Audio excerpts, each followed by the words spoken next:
Scientists نے کچھ ایسے کینڈیڈیٹس آبزرو کیے ہیں، اس لیے ہر بلیک ہول کا سپر نووا کے ساتھ بننا ضروری نہیں ہوتا۔ اب بلیک ہول کا سب سے امپورٹنٹ حصہ سمجھتے ہیں، جسے ایونٹ ہورائزن کہا جاتا ہے۔ ایونٹ ہورائزن کو اکثر پوائنٹ آف نو ریٹرن بھی کہا جاتا ہے۔ یہ بلیک ہول کی کوئی سالڈ سرفیس نہیں ہوتی، اصل میں یہ صرف ایک انویزیبل باؤنڈری ہے۔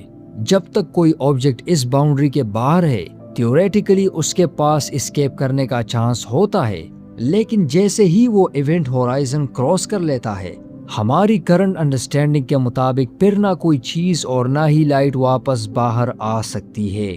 اسی وجہ سے بلیک ہول ہمیشہ ڈارک نظر آتا ہے۔ اب سوال یہ ہے کہ ایونٹ ہورائزن کے اندر کیا ہوتا ہے؟ سائنس کے مطابق اس کے سینٹر میں ایک پوائنٹ ہوتا ہے جسے سنگولیرٹی کہتے ہیں۔ یہاں میٹر اتنا کمپریس ہو چکا ہوتا ہے کہ ہماری فزکس کی ایکویشنز کام کرنا بند کر دیتی ہے۔ جنرل ریلیٹیوٹی کے مطابق ڈینسٹی تھیوریٹیکلی انفینٹ ہو جاتی ہے، لیکن اصل میں وہاں کیا ہوتا ہے، سائنس ابھی تک یہ کنفرم نہیں کر سکی۔ اسی جگہ پر آئنسٹائن کی جنرل ریلیٹیوٹی اور کوانٹم فزکس ایک دوسرے سے ایگری نہیں کرتی، اسی لیے سنگولیرٹی ماڈرن فزکس کے سب سے بڑے انسولوڈ مسٹریز میں سے ایک ہے، اور یہی سے بلیک ہولز اور بھی زیادہ فیسینیٹنگ بن جاتے ہیں، کیونکہ ایونٹ ہورائزن کے اس پار کیا ہو رہا ہوتا ہے اس کو آج تک کوئی ڈائریکٹلی آبزرو نہیں کر سکا۔ اب ایک سوال پیدا ہوتا ہے، اگر بلیک ہول سے لائٹ بھی باہر نہیں آ سکتی تو پھر سائنٹسٹس کو کیسے پتا چلتا ہے کہ وہاں بلیک ہول موجود ہے؟ جواب یہ ہے کہ سائنٹسٹس بلیک ہول کو ڈائریکٹلی نہیں دیکھتے، بلکہ اس کے آس پاس ہونے والے ایفیکٹس کو آبزرو کرتے ہیں۔ جب گیس، ڈسٹ یا کوئی سٹار بلیک ہول کے قریب آتا ہے تو وہ فوراً اس کے اندر نہیں گرتا، پہلے وہ بہت تیز رفتار سے اس کے گرد گھومنا شروع کرتا ہے اور ایک روٹیٹنگ ڈسک بنا لیتا ہے۔ اس ڈسک کے پارٹیکلز اتنی ہائی سپیڈ سے ایک دوسرے سے ٹکراتے ہیں کہ ان کا ٹیمپریچر لاکھوں کروڑوں ڈگری سیلسیس تک پہنچ سکتا ہے۔ اتنی شدید ہیٹ کی وجہ سے یہ میٹر ایکس ریز اور دوسری ہائی انرجی ریڈیشن ایمٹ کرتا ہے، یعنی بلیک ہول بالکل ڈارک ہوتا ہے، لیکن اس کے آس پاس کا مٹیریل اتنا برائٹ ہو سکتا ہے کہ سائنٹسٹس اس کی موومنٹ اور ریڈیشن کو آبزرو کر کے بلیک ہول کی پریزنس کا اندازہ لگا لیتے ہیں۔ لیکن 2019 میں سائنس کی ہسٹری میں ایک اور بہت بڑی اچیومنٹ حاصل ہوئی۔ سائنٹسٹس نے پہلی بار ایک بلیک ہول کا سایہ اور اس کے آس پاس کے گلوئنگ گیس کی امیج ریلیز کی۔ یہ امیج گیلیکسی M87 کے سینٹر میں موجود ایک سپر میسو بلیک ہول کی تھی۔ یہ تصویر عام کیمرہ سے نہیں لی گئی تھی، اس کے لیے دنیا بھر میں موجود کئی ریڈیو ٹیلیسکوپس کو ملا کر ارتھ جتنا بڑا ورچوئل ٹیلیسکوپ تیار کیا گیا، پھر ان تمام آبزرویشنز کو کمبائن کر کے یہ ہسٹورک امیج بنائی گئی۔ یہ اچیومنٹ صرف ایک امیج نہیں تھی، بلکہ آئنسٹائن کی جنرل ریلیٹیوٹی کے لیے ایک بہت سٹرونگ کنفرمیشن بھی تھی۔ اب ایک اور مسکنسیپشن کو کلیئر کرتے ہیں۔ اکثر کہا جاتا ہے کہ بلیک ہولز اپنے آس پاس کی ہر چیز کو کھینچ لیتی ہے۔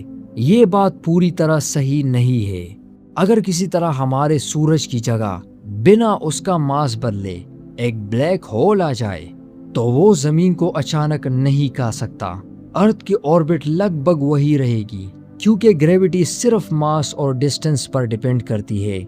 سورج کا ماس اگر وہی رہے تو ارتھ پر لگنے والی گریویٹیشنل فورس بھی لگ بھگ وہی رہے گی۔ ہاں، ایک بہت بڑا فرق ضرور ہوگا، سورج کی روشنی اور ہیٹ ختم ہو جائے گی۔ کچھ ہی عرصے میں ارتھ کا ٹیمپریچر بہت تیزی سے گرنا شروع ہو جائے گا اور ہمارے پلانٹ پر موجود زندگی کا بچنا ناممکن ہو جائے گا۔ یعنی ارتھ گریوٹی کی وجہ سے نہیں، بلکہ انرجی کے سورس کے ختم ہونے کی وجہ سے تباہ ہوگی۔ اب سب سے اہم سوال، اگر کوئی انسان بلیک ہول کی طرف جائے تو اس کے ساتھ کیا ہوگا؟ اس کا جواب بلیک ہول کے سائز پر ڈیپینڈ کرتا ہے۔ جب آپ بلیک ہول کے قریب پہنچتے ہیں تو آپ کے پیر اس کے سینٹر کے زیادہ قریب ہوتے ہیں، جبکہ سر تھوڑا دور ہوتا ہے۔ اس کا مطلب پیر پر گریوٹی زیادہ اور سر پر تھوڑی کم لگ رہی ہوتی ہے۔ اس ڈفرنس کو ٹائیڈل فورس کہا جاتا ہے۔ اگر یہ ٹائیڈل فورس بہت زیادہ ہو جائے تو آپ کی باڈی دھیرے دھیرے اسٹریچ ہونا شروع ہو جاتی ہے۔ سائنٹسٹس اس پروسیس کو اسپیگیٹیفیکیشن کہتے ہیں، کیونکہ باڈی لمبی اور پتلی ہوتی چلی جاتی ہے، بالکل اسپیگیٹی کی طرح۔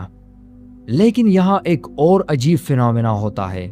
آئنسٹائن کی جنرل ریلیٹیوٹی کے مطابق جتنی اسٹرانگ گریوٹی ہوگی اتنی ہی دھیمی سپیڈ سے ٹائم گزرے گا۔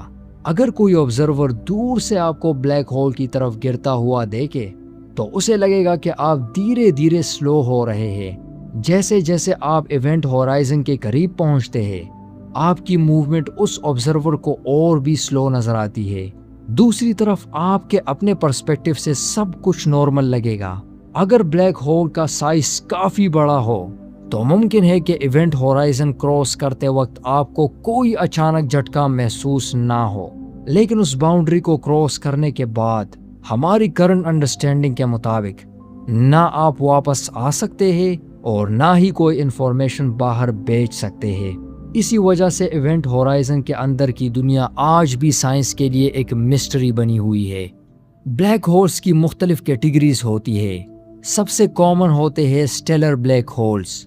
یہ بڑے سٹارز کے ٹوٹنے سے بنتے ہیں اور ان کا وزن عام طور پر ہمارے سن سے کچھ گنا سے لے کر 10 گنا تک ہو سکتا ہے۔ اس کے بعد آتے ہیں انٹرمیڈیٹ بلیک ہولز۔ ان کے بارے میں سائنٹسٹس کو ایویڈنس مل رہا ہے، لیکن ان کی فارمیشن کو لے کر ریسرچ ابھی بھی جاری ہے۔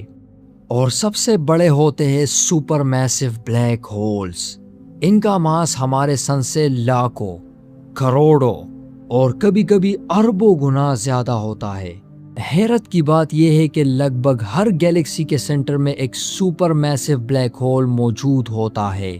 ہماری اپنی ملکی وے گیلیکسی کے سینٹر میں بھی سیجیٹیریس اے نام کا ایک سپر میسو بلیک ہول موجود ہے، جس کا ماس ہمارے سورج سے تقریباً 40 لاکھ گنا زیادہ ہے۔ سائنٹسٹس کا ماننا ہے کہ یہ بلیک ہولز گیلیکسیز کے ایوولوشن میں بھی اہم کردار ادا کرتے ہیں، لیکن ان کے ایگزیکٹ رول پر ابھی بھی ریسرچ جاری ہے۔ بلیک ہولز کے بارے میں بہت کچھ معلوم ہو چکا ہے، لیکن بہت سے سوالات آج بھی لاجواب ہے۔ جو انفارمیشن بلیک ہول کے اندر جاتی ہے اس کا کیا ہوتا ہے؟ کوانٹم مکینکس اور جنرل ریلیٹیوٹی کو ایک ہی تھیوری میں کیسے جوڑا جا سکتا ہے؟ اور کیا ہم کبھی سنگولیرٹی کی اصل فزکس کو سمجھ پائیں گے؟ کچھ تھیوریٹیکل ماڈلز بلیک ہولز کو ورم ہولز سے ریلیٹ کرتے ہیں، لیکن اب تک اس بات کا کوئی ایکسپیریمنٹل ایویڈنس موجود نہیں ہے۔ یہی وجہ ہے کہ بلیک ہول صرف ایسٹرونومی کا ٹاپک نہیں، بلکہ ماڈرن فزکس کی سب سے بڑی مسٹریز میں سے ایک ہے۔ ہر نئی ڈسکوری کے ساتھ ہم یونیورس کو پہلے سے بہتر سمجھنے کی کوشش کر رہے ہیں، لیکن جتنا زیادہ ہم بلیک ہولز کے بارے میں سیکھتے ہیں اتنا ہی زیادہ ہمیں احساس ہوتا ہے کہ یونیورس ہماری سوچ سے کئی زیادہ کمپلیکس، اسٹرینج اور فیسینیٹنگ ہے۔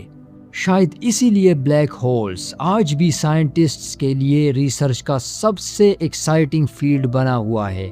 بلیک ہولز ہمیں صرف اسپیس کے بارے میں نہیں بلکہ فزکس کی لمٹس کے بارے میں بھی سکھاتے ہیں۔ ویڈیو پسند آئی ہو تو لائک کریں، چینل کو سبسکرائب کریں اور ملتے ہیں کسی اور ویڈیو میں۔ کوزمو فال آؤٹ۔